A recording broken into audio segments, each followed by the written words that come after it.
Todos, gracias a Volcana por abrirnos las puertas para tener esta rueda de prensa y poder platicar sobre este importante y pertinente libro de Moira Millán, Terricidio.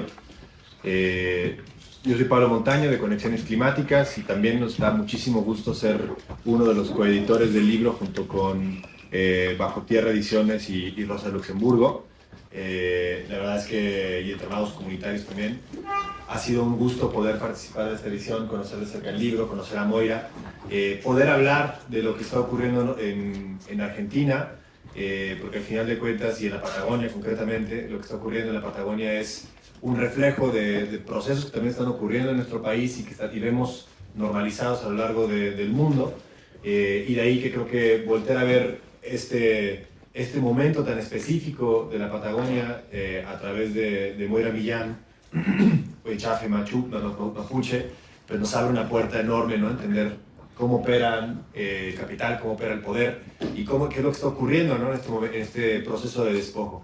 Entonces, bueno, lo primero con lo que me gustaría abrir la conversación, Moira, es con preguntarte cómo fue escribir este libro en tiempos de Milei. Todos aquí escuchamos las noticias de lo que significa este gobierno que busca ser disruptivo en muchas formas y que lo consigue también, porque está rompiendo con mucha estructura, con muchas de las instituciones que existían. ¿Cómo fue escribir este libro y buscar hablar de este libro y de estos temas en estos tiempos? Bueno, saludos a todos. Marimar Compuché, Ume Mañún, Me Aconto Fachi Fungul. Bienvenidos a esta conversa, gracias. El libro en realidad lo empecé a escribir durante el gobierno de Fernández, donde también hubo represión, donde también hubo encarcelamientos y despojo territorial contra el pueblo mapuche, y le di continuidad durante el gobierno de Milei, un gobierno que ha instaurado una dictadura racista, una dictadura misógina, una dictadura también neoliberal, capitalista. Creo que mucho de lo que describo como características del terricidio se encuadran perfectamente en el modelo de gobernabilidad que tenemos actualmente en Argentina. Y es un libro que, bueno, atravesado por muchos, porque el 11 de febrero del año pasado hubo un allanamiento en mi comunidad, en Milov, producto de la persecución política que estamos sufriendo, y uno de los jueces quiso prohibir, censurar el libro, y entró dentro de una investigación como dogma terrorista. Si ustedes leen el libro, esta acusación es muy graciosa porque está muy lejos de ser un texto de dogma terrorista. Obviamente era tan absurdo el intento de censurar el libro que no lo pudieron consumar, no pudieron lograr eso. Pero es un momento histórico muy complejo el que estamos viviendo. Y yo creo que es un momento histórico de mucha complejidad a nivel global también. Y entonces las políticas globales tienen sus efectos locales que llegan hasta nuestros territorios con, me parece, mayor agresividad.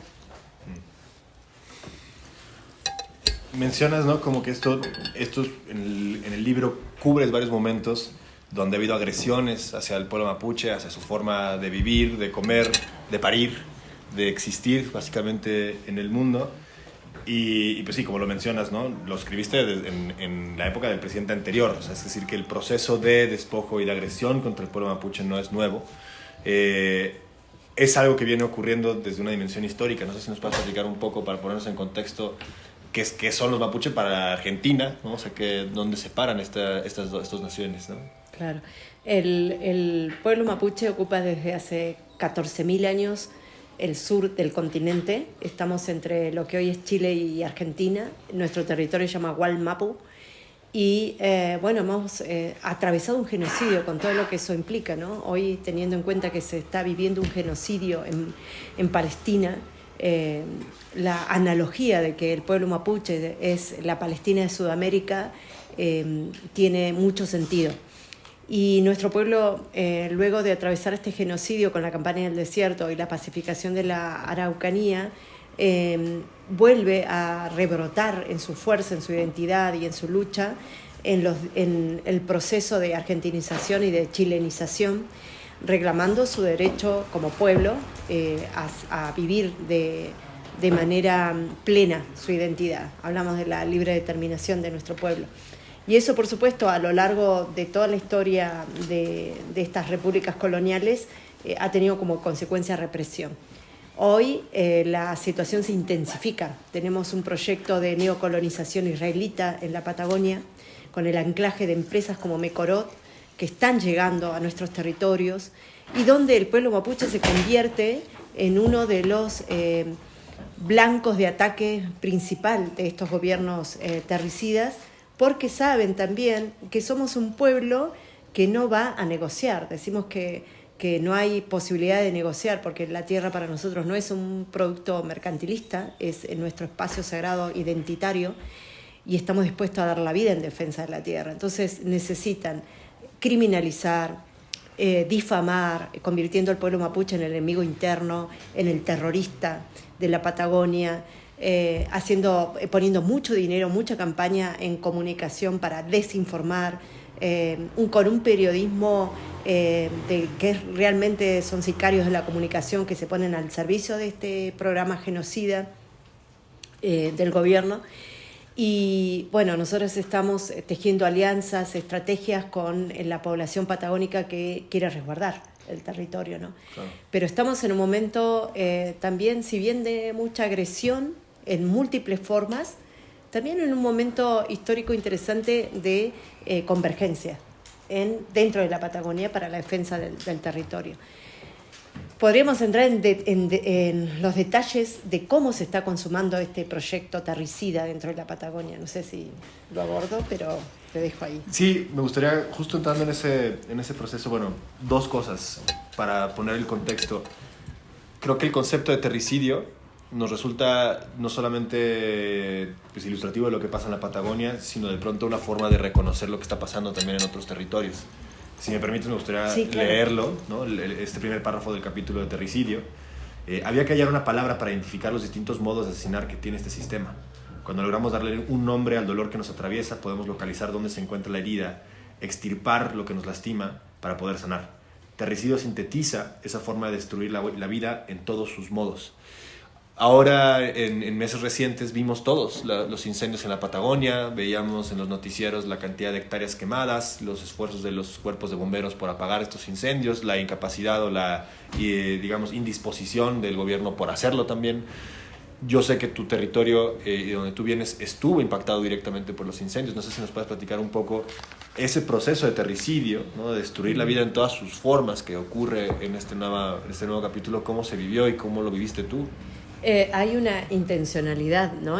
Detrás de todos estos incendios, que es el despojo territorial, que es una forma también de devastación, no solamente contra el pueblo mapuche, sino contra la población patagónica en general. Estos fuegos provocados desde el gobierno, desde el poder, fueron disfrazados como de atentados terroristas del pueblo mapuche.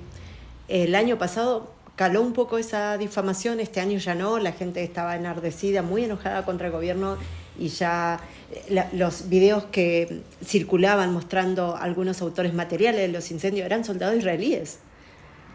Las causas judiciales que se han abierto, sobre todo del lado chileno, son soldados israelíes. No hay un testigo que pueda dar cuenta de que vieron algún mapuche prendiendo fuego. Lo cual es también totalmente absurdo, porque durante 14.000 años hemos cuidado el territorio y muchas comunidades han perdido todo, muchas comunidades mapuche han perdido absolutamente todo, hasta sus animales han sido devorados por las llamas de este fuego del verano. Entonces se desploma esa mentira. Y lo que sucede con estos incendios es que hubo una autoorganización maravillosa por parte de mucha gente, de miles de personas que, preocupadas por lo que estaba sucediendo, se ensamblaron estratégicamente para llevar adelante el combate de los incendios. Y yo quiero homenajear en cierta medida a los brigadistas, a las personas que de manera voluntaria, ya no solo los bomberos que cumplían un horario, no sé, en 4 de la tarde, 5 de la tarde, y se retiraban del escenario porque el gobierno le ha quitado presupuesto a todos los programas de combate contra los incendios, además de vulnerar todos los derechos de la naturaleza. derogando leyes que protegían el bosque, derogando leyes que protegían los territorios de la venta extranjera, del loteo, la privatización. Ahora pretende derogar la ley de glaciares para dar rienda suelta al avance megaminero. Todas esas estructuras legales que vulnera y que permite configurar un escenario de despojo y de terricidio sobre nuestra zona, tiene como contrapartida la organización autónoma de la gente, la gente organizándose para combatir los incendios, para dar de comer a los brigadistas, para rescatar animales, para rescatar personas, para levantar viviendas. Y en eso el pueblo mapuche junto con los criollos. Entonces ahí esa poesía que se da pese a la represión, porque no solamente está perseguido el pueblo mapuche con causas judiciales, y donde me tienen a mí en el foco porque quieren adjudicarme el liderazgo terrorista de esos supuestos atentados, sino también como los brigadistas que han puesto de manera voluntaria, arriesgando su vida, poniendo sus esfuerzos para poder apagar los incendios, están siendo también perseguidos, están siendo también judicializados. Entonces ahí vemos cómo no solamente ellos están prendiendo fuego, y hay hasta videos que lo acreditan, sino que además están tratando de evitar el resguardo de lo que nos queda como bosque. ¿Qué tendríamos que entender, Moira, quienes estamos hoy aquí, sobre estas dinámicas en la Patagonia ahorita? O sea, ¿qué le interesaría a un gobierno y a las empresas? ¿Por qué les estaría interesando quemar un territorio? ¿Por qué les interesaría desaparecer a una población que está ahí? ¿Cuál es la intención que está detrás? Bueno, Donald Trump validó y respaldó al presidente Milei en las últimas elecciones. De hecho, le otorgó dinero, una cifra exorbitante para poder impedir, digamos, el desplome del gobierno. Y eso no lo da por caridad ni por solidaridad con el pueblo argentino. Tiene, por supuesto, una contrapartida. Y la contrapartida es la Patagonia. La Patagonia es muy rica no solamente en petróleo, en minerales, sino también en algo fundamental que es el agua dulce. Siempre se habla de que vienen por el agua, la guerra va a ser por el agua. Mi activismo en la lucha mapuche me ha llevado a recorrer casi 50 países. He visto lo que es la crisis hídrica, sé lo que es no tener agua, lo tremendo que resulta la escasez del agua. Y yo vengo de un territorio donde el agua dulce fluye en cascadas, en vertientes, en lagos. Y entonces ahora vemos cómo la empresa Mekorot, que es una empresa del Estado de Israel, que está acusada de apartheid hídrico, llega a la Argentina con las puertas abiertas en par, otorgándole no solamente la posibilidad de relevar y hacer todo una prospección hídrica de la Patagonia, sino que además tiene la prioridad en lo que va a ser el proceso de privatización del agua, ¿no? Y por supuesto la prédica ya Israel es un estado que pone verde a los desiertos, ¿no? Entonces tiene la tecnología para poder tratar el agua, y con ese discurso se le permite a esta empresa llegar y anclarse en todo el país, pero con un fuerte énfasis en la Patagonia. Tenemos también hace ya mucho tiempo de manera solapada, disfrazados como turistas, a los soldados israelíes, pero ahora ya de una manera mucho más tangible, ya no andan disimulando su presencia, y la invasión de grandes empresas israelitas que están comprando extensiones enormes en la Patagonia. La Patagonia es un territorio tan vasto, tan grande, que cuando, por ejemplo, yo cuento que el empresario Benetton tiene 1 millón de hectáreas, es difícil de entender que son kilómetros y kilómetros, horas y horas de recorrer una carretera que le pertenece a un solo señor. Eso está pasando ahora con diferentes capitales vinculados al sionismo internacional. Vienen por el agua, pero también hay la Patagonia es geopolíticamente estratégica. La Wallmapu une lo que sería el Pacífico y el Atlántico. Y por supuesto tenemos ahí la Antártida y los glaciares, que son reservorios importantísimos de agua dulce. Creemos que es un momento histórico en que la humanidad toda tiene que mirar hacia el sur de la Tierra y comprometerse en la defensa de la Patagonia, necesitamos emplazar en la agenda político-social global la Patagonia, con el mismo énfasis con que alguna vez la humanidad entendió que la Amazonía era el pulmón del mundo y salieron de manera diversa campañas para poder proteger y apoyar y entender que los Estados-nación no podían ser los que tomaban decisión sobre la Amazonía, sino que había una presión internacional que emplazaba una agenda de protección a la Amazonía. Hoy lo necesitamos con relación a la Patagonia, necesitamos que no nos dejen solo. Tenemos a un presidente que realmente está más para internarse en un psiquiátrico de salud mental que administrar los territorios, y necesitamos ese apoyo, necesitamos que el mundo nos vea, que el mundo nos ayude.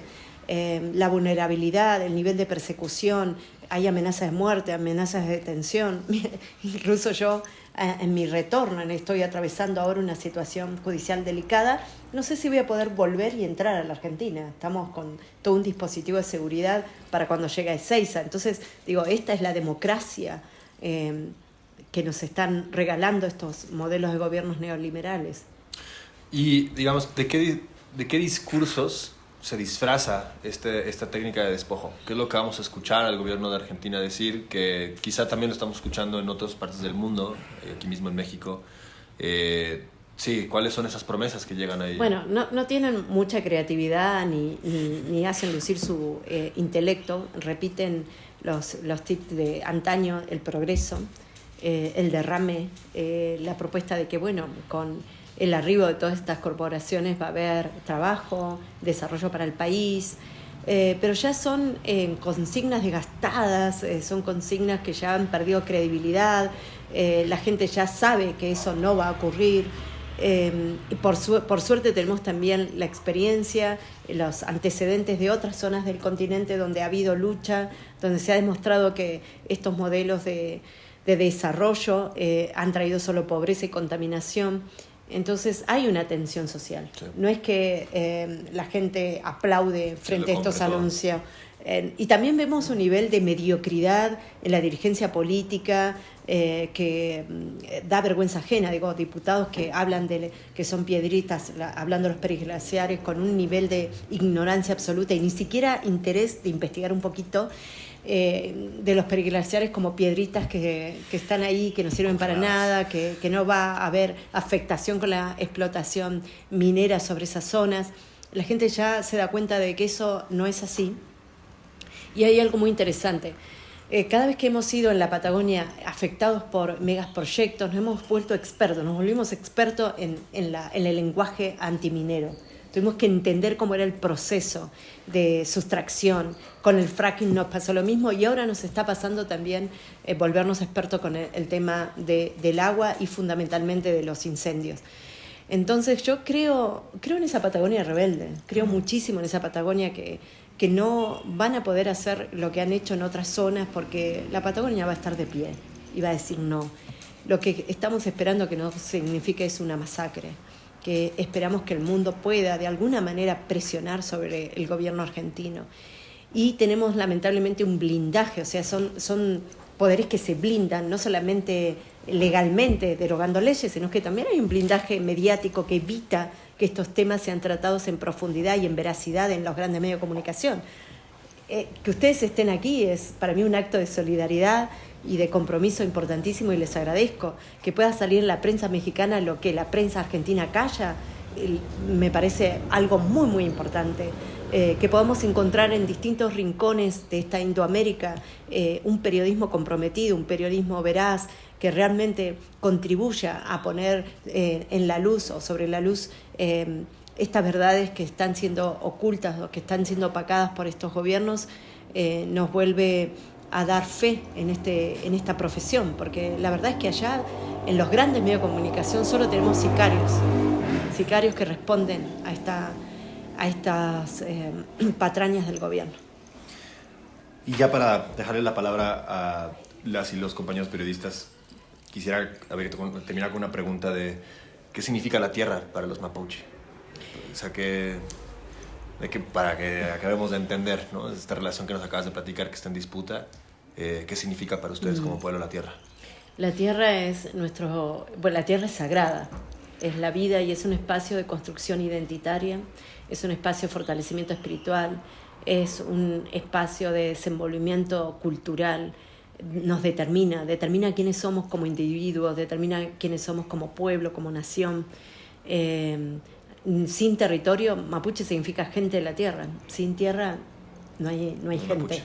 No hay gente, no solamente nosotros, no hay gente. Claro. O sea, el territorio es algo que debería ser defendido por la humanidad toda, ¿no? Y bueno, ayer hablábamos de la territorialización de las luchas. Y creo que es algo que tenemos que empezar a trabajar. El volver las luchas, convertirlas en luchas por el territorio. Pues con esto damos espacio a compañeras y compañeros de la prensa si tienen alguna pregunta, tanto sobre el libro, sobre la situación en la Patagonia. Sí. Hola, buen día. Buen día. Soy Rocío Robles de Heraldo de México. Quisiera preguntarte, como parte de la sociedad civil, ¿qué podríamos hacer justamente para ayudar a este pueblo de los mapuches? ¿Cómo nuestra intención o el diálogo o qué acciones podremos tomar justamente para pues ayudarlos de alguna forma? Y también que andaras un poquito justo con la relación de Israel, ¿no? Que creemos que está muy lejos con la guerra de Palestina, pero pues también aquí en México, ¿no? Muchos de los grupos israelíes, hasta armas de narco, están por parte de ellos, y cómo también esta influencia de Israel de alguna u otra forma ha impactado en su pueblo. Gracias. Primero, me parece a mí entender dónde están las fortalezas de esa doctrina sionista que se expande. Una de las fortalezas que tiene son las iglesias evangélicas sionistas, que se han distribuido por todo el mundo, financiadas fuertemente para el adoctrinamiento de los sectores populares más empobrecidos. Y, por supuesto, como toda invención coyuntural, que está sostenida sobre la subvención económica, es precaria. Hay una precarización en eso, no hay una fe real, no hay una apuesta verdadera, sino que justamente van construyendo, configurando un escenario de pobreza, van debilitando al Estado y entonces ahí penetran las iglesias como redentoras o salvadoras de esa situación. Tenemos que empezar a hacer una descolonización religiosa, llegar a todos los sectores, para denunciar esta complicidad. Yo siempre le preguntaría a los pastores evangélicos cómo es que en su lista de pecados y convencidos, porque yo fui evangélica y sé de lo que hablo, convencidos de que Dios creó el mundo, no puede ser pecado la destrucción de lo creado. Que me expliquen eso. Y eso está sucediendo. Y está sucediendo con un Estado que es no solamente genocida del sector donde vive, de la región donde habita en el mundo, sino que es prácticamente un Estado que va pergeñando modelos de belicismo y de genocidio para el mundo, entonces, y para la naturaleza, terricida, absolutamente terricida. Entonces, yo creo que como cristianos avalar a estos gobiernos demoníacos, lo vamos a llamar, es una contradicción en sí mismo. Entonces creo que tenemos que empezar a identificar los distintos y múltiples sectores que están validando esto y empezar a hacer un trabajo de concientización ahí. Es decir, la izquierda ya está consciente, no vamos a ir a la izquierda a hablarle, porque ya se sabe que va a tener una posición en contra de la expansión sionista. Necesitamos ir a los lugares que se convierten en cómplices de esa fortificación sionista. Y ¿cómo se puede ayudar al pueblo mapuche? Bueno, ya lo estás haciendo, presenciando esta conferencia de prensa. Me parece que empezar a producir mucha información, explicar cómo se ensambla la lucha mapuche con otras luchas en el resguardo de la vida y sobre todo poner énfasis en las estrategias terricidas de estos gobiernos. La criminalización del pueblo mapuche es la misma criminalización que se hace al pueblo palestino, de Kurdistán, de las naciones sin estados que estamos luchando. Creo que el pueblo mapuche tiene la posibilidad de sumar en los debates propositivos cómo construir una alternativa civilizatoria, y por eso nos quieren acallar. Y me parece muy importante ir gestando espacios reflexivos en este sentido y que haya un periodismo de investigación que pueda poner faro sobre estas luchas que no se conocen. Sí. Quisiera si nos podrías ayudar a entender un poco más. Víctor, como la está viendo mucha gente, me gustaría que te presentes. Sí, Víctor Osorio, del periódico Reforma. Quisiera ver si me podrías ayudar a entender un poco más cuál es el interés de esta empresa Mecorot y en qué estatus está su participación en el manejo de los recursos hídricos. Bien, tienen un convenio bilateral entre el Estado israelí y el Estado argentino, un acuerdo que ha sido como tan resguardado para la opinión pública que no se saben los alcances totales de ese acuerdo. Lo que han dicho a la prensa y han dado a conocer al país es que estos acuerdos tienen que ver con el asesoramiento de esta empresa al proceso de exploración hídrica, de evaluación del potencial hídrico de infraestructura, fundamentalmente, y al proceso de privatización.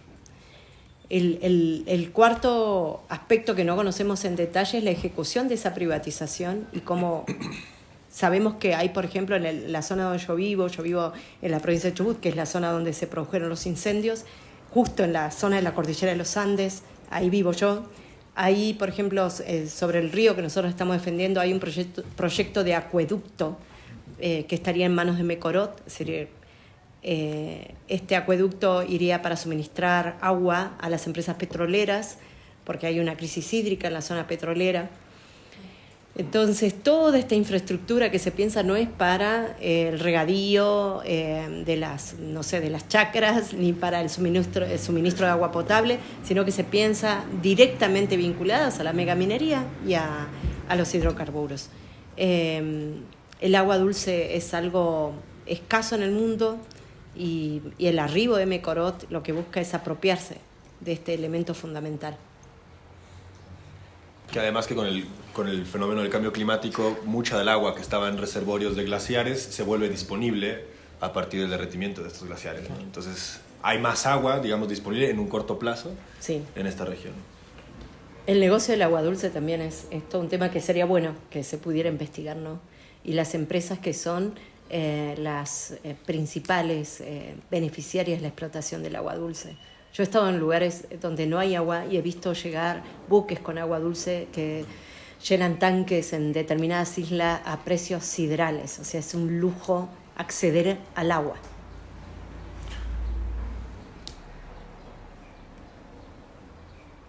¿Alguna otra pregunta?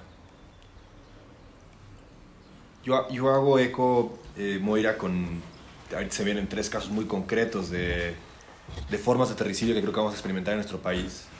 Que se pretenden imponer en el Golfo de California, ¿no? En este pedazo de mar que da más de la mitad del producto pesquero del país, donde quieren instalar grandes industrias del gas, ¿no? Para la exportación de gas de Estados Unidos hacia Asia.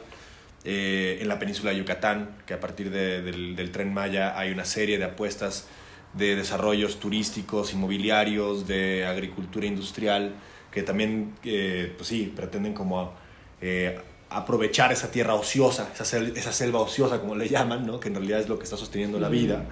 Y en el noreste del país, Coahuila, Nuevo León, San Luis Potosí, donde se pretende ahora imponer la lógica del fracking, ¿no? La fractura hidráulica para extraer más gas.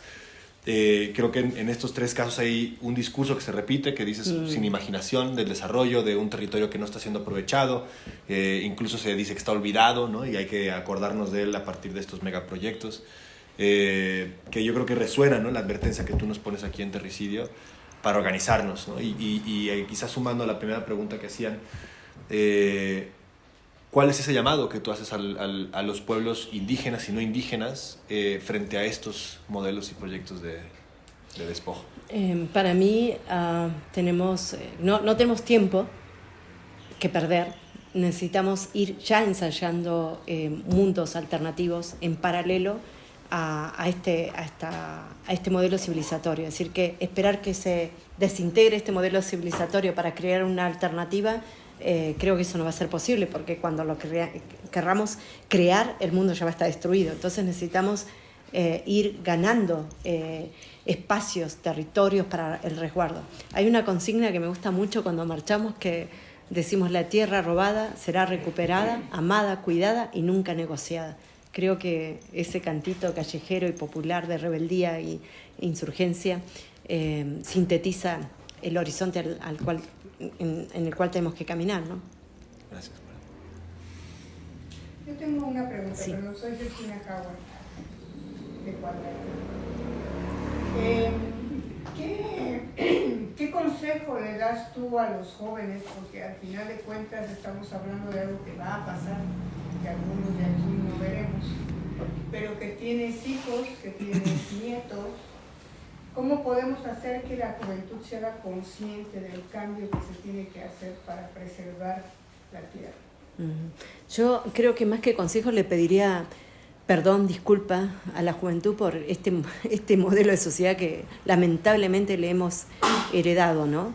Eso también nos llevaría a hacer una autocrítica como generación que hemos hecho, que estamos permitiendo esto. Creo también que tenemos que arrebatarle al enemigo el modelo de educación, que es un modelo educativo hipercolonial, también muy racista, y que nos aleja de la naturaleza. Y me parece que pedirle a los jóvenes que despierten cuando estamos permitiendo una invasión de entretenimiento y adormecimiento de sus conciencias es casi incoherente. Es decir, ¿qué puedo hacer yo para el despertar de la juventud? Más que qué pueden hacer los jóvenes. ¿Qué puedo hacer? Yo creo que es ir generando distintos espacios de reflexión, de participación. Y algo que ayer lo decía en la conferencia, me parece muy importante empezar a recuperar la democracia.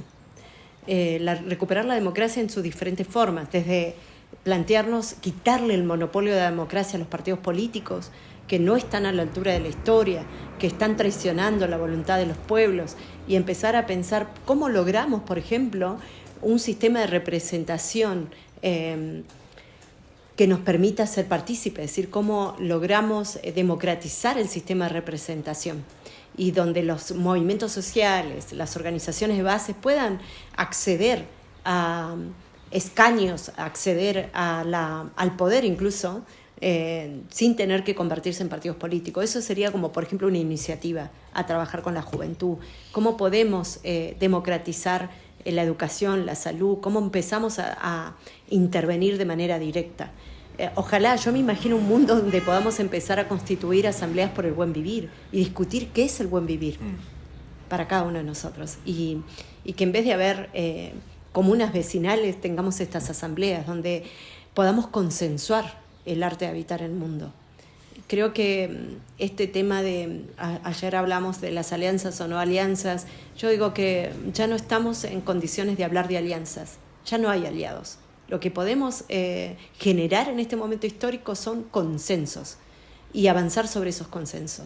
Tal vez algún día, cuando esos consensos se multipliquen en un horizonte común, ahí recién podamos decir que estamos tejiendo alianzas. ¿Había otra pregunta por acá? Sí, gracias. Laura Castell de Movimiento TV. En las conferencias, en el libro, Moira ha hablado mucho del papel o de los múltiples papeles de la mujer. Vamos a ver una macheló de aquí en la Ciudad de México. ¿Sí podrías profundizar en esto y en este concepto de cuerpo, territorio, que está en el centro de la lucha de las mujeres que están al frente en muchos sentidos de esta defensa?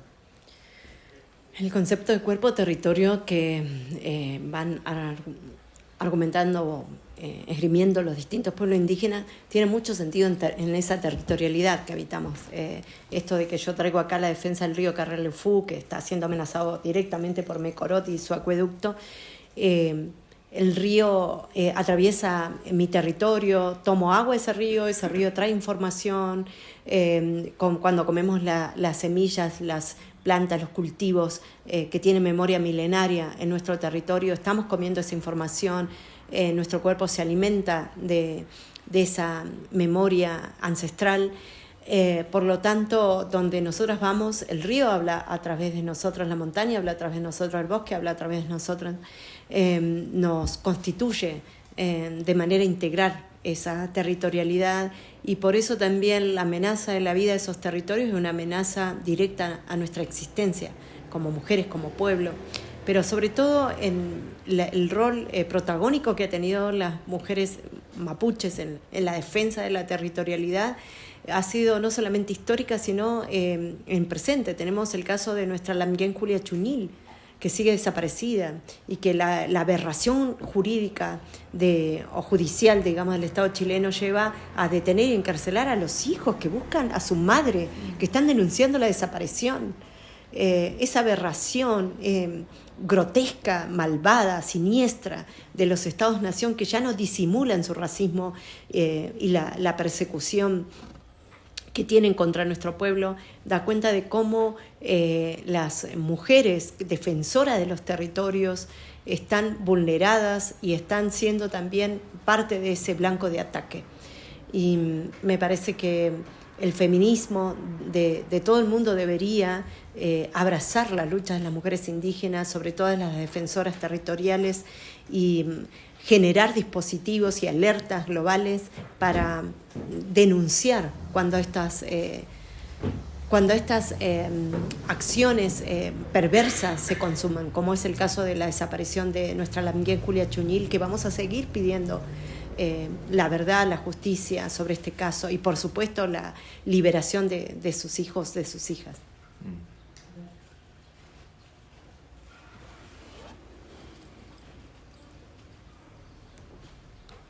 Sí, claro, Sí. sí, ¿no? Me gustaría que contaras justo cómo fue la transición de gobierno con Milei, porque obviamente pues sabemos, bueno, desde México que nos llegan noticias, ¿no? Que obviamente en el país pues ha habido un retroceso en cuanto a derechos humanos, ¿no? Por ejemplo, las pensiones, ¿no? La interrupción legal del embarazo. ¿Cómo es que el pueblo mapuche a través de Milei vive esta criminalización? Quiero aclarar que el pueblo mapuche ha vivido la criminalización con todos los gobiernos. No ha habido un gobierno que no tenga muertos, asesinados mapuches, que no tenga presos mapuches. Hoy día, claro, hay 2 presos políticos encarcelados en la provincia de Chubut, pero siempre el pueblo mapuche ha tenido persecución, siempre. Lo que ha habido en el gobierno de Milei es una intensificación del despojo, de los desalojos, de la violencia. Un amigo mío periodista me manda un video de cómo en Palestina el Estado de Israel con máquinas va desmontando viviendas, destruyendo, dejando ruinas donde hubo un hogar, y me pone, ha hecho una edición con el desalojo en el enero del año pasado, del 2025, del Lof Mapuche Pailiaco en la provincia de Chubut, donde la ministra Patricia Bullrich, ministra de Seguridad en ese momento, subida a una maquinaria de estas, va destruyendo una escuelita comunitaria en ese Lof, que por supuesto destruyeron las viviendas, destruyeron el lugar sagrado de ceremonia, la escuela, y luego prendieron fuego. Y en ese accionar hay una carga de lenguaje simbólico muy fuerte, porque es realmente una declaración de genocidio tangible, ya no una amenaza, sino una declaración que se va ejecutando. Y es muy preocupante, porque bueno, están comprando armas en Israel, pero ya lo venía haciendo el gobierno anterior, no es que es algo que solo Milei. Lo que está haciendo, y yo no creo que hubo una regresión en Argentina, creo que el fascismo y el racismo ha estado siempre. Lo que ha habido es una cínica, un discurso bastante cínico, progresista, pero que mientras se hablaba de un pseudo progresismo, por otra parte se iban consumando también desalojos, se iban consumando también criminalización del pueblo mapuche, entonces, y de los pueblos indígenas. Lo que hace el gobierno de Milei es desenmascarar ese racismo que Argentina siempre ha tenido. Argentina se ha creído la Europa de Sudamérica y ha tenido una impronta racista no solamente con los pueblos indígenas, sino que también con otros pueblos latinoamericanos o indoamericanos.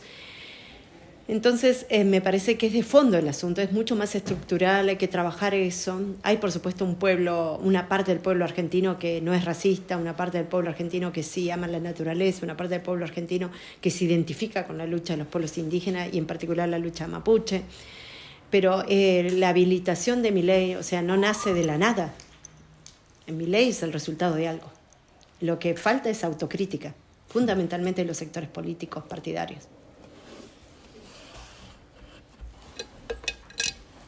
Yo, alrededor de lo que estamos discutiendo, Moira, me gustaría hacer una invitación a 3 partes, ¿no?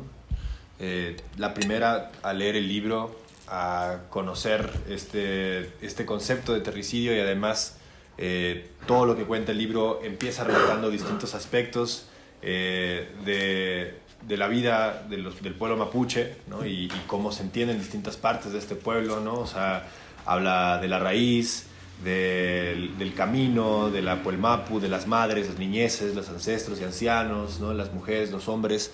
O sea, entender como este universo, yo creo, que podemos decir, y usar como herramienta descriptiva la palabra y el concepto de terricidio.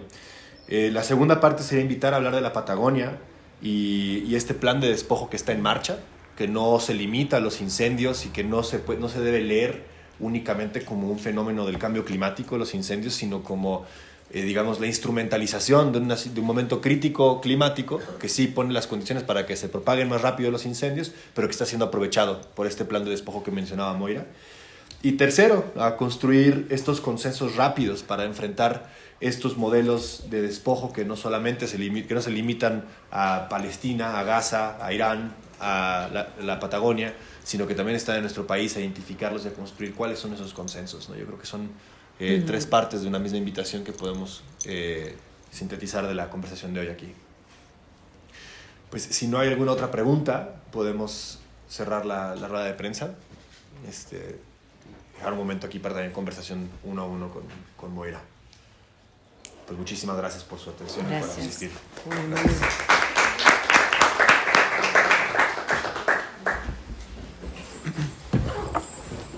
¿Me regalan un minuto con el libro? Claro. Sí.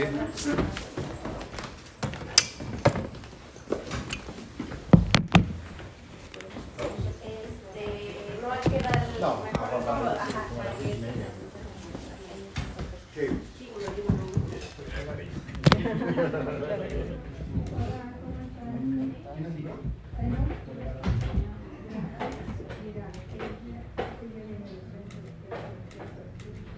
Muchas gracias. ¿Me regala una?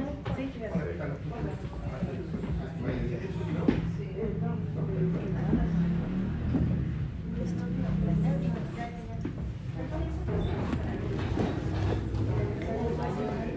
Sí, adelante.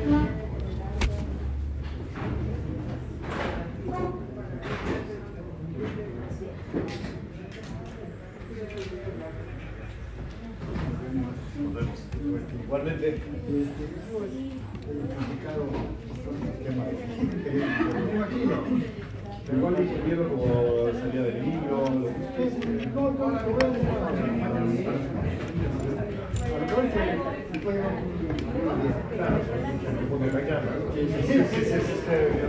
Claro, la tercera guerra mundial no me parece mucho más para